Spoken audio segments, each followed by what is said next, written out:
அன்பார்ந்த சகோதர சகோதரிகளே, இயேசு கிறிஸ்து நாமத்தினால உங்களை நான் வாழ்த்துகிறேன். இன்னைக்கு நம்ம ரொம்ப நாளாக நான் சொல்லிட்டு இருந்தேன், அந்தி கிறிஸ்து எந்த நாட்டிலிருந்து வருவான் அப்படின்னு பல வீடியோக்களில் நான் பேசியிருக்கிறேங்க. இன்னைக்கு நம்ம அந்தி கிறிஸ்து எந்த நாட்டிலிருந்து வருவான் அப்படின்னு தெரிஞ்சுக்கிறதுக்கு முன்னாடி நம்ம அவனுடைய அடையாளங்கள், அந்தி கிறிஸ்துவுக்குரிய அடையாளம் தீர்க்க தரிசன வார்த்தைகளினால உவமைகளின் மூலமாக அந்தி கிறிஸ்துவை அடையாளப்படுத்தி இருக்கிறாங்க. எப்படி அடையாளப்படுத்தி இருக்கிறாங்கன்னா, சின்ன கொம்பு அப்படின்னு தீர்க்க தரிசிகள் அவங்க கண்ட தீர்க்க தரிசனத்திலிருந்து அவங்க பார்த்ததை அவங்க வெளிப்படுத்தி இருக்கிறாங்க.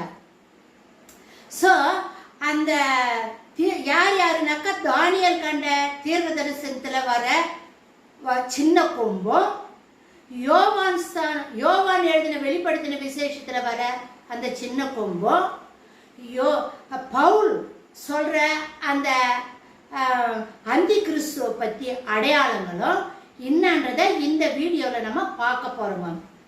நம்ம அந்தி கிறிஸ்து எந்த நாட்டிலிருந்து வரான், எந்த நாடு அப்படின்னு தெரிஞ்சுக்கிறதுக்கு முன்னாடியே அவனுடைய அடையாளங்கள் எந்தெந்த இடத்துல எந்தெந்த நாட்டை குறித்து அடையாளப்படுத்தி இருக்குது.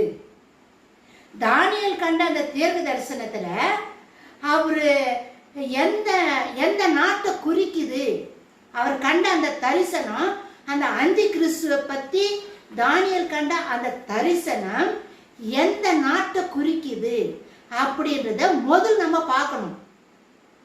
சின்ன கொம்பு தான் அந்தி கிறிஸ்து. ஸோ அந்த சின்ன கொம்பு எந்தெந்த நாட்டுகளில் எப்படி எப்படி விவரித்து சொல்லப்பட்டிருக்குது வசனத்தின் அடிப்படையில் அப்படின்னு நம்ம இப்போ பார்க்க போகிறோம். எல்லாவற்றுக்கும் முன்பாக நான் வீடியோவில் சொல்லியிருக்கிறேன், ஆண்டவர் அந்தி கிறிஸ்து எந்த நாட்டிலேருந்து வருவான் அப்படின்னு எனக்கு சொல்லிக்கிறாரு, வசனத்தின் மூலமாக கோடிட்டு காட்டியிருக்கிறாரு. அதை உங்களுக்கு நான் சொல்லுவேன் அப்படின்னு ஏற்கனவே நான் பலமுறை சொல்லியிருக்கிறேங்க. ஸோ ஆண்டவர் சொன்ன எனக்கு எதை வெளிப்படுத்தினாரோ, என்கிட்ட எப்படி பேசினாரு அப்படின்றத முதல்ல இப்போ நம்ம சொல்லிடலாம். அதுக்கப்புறம்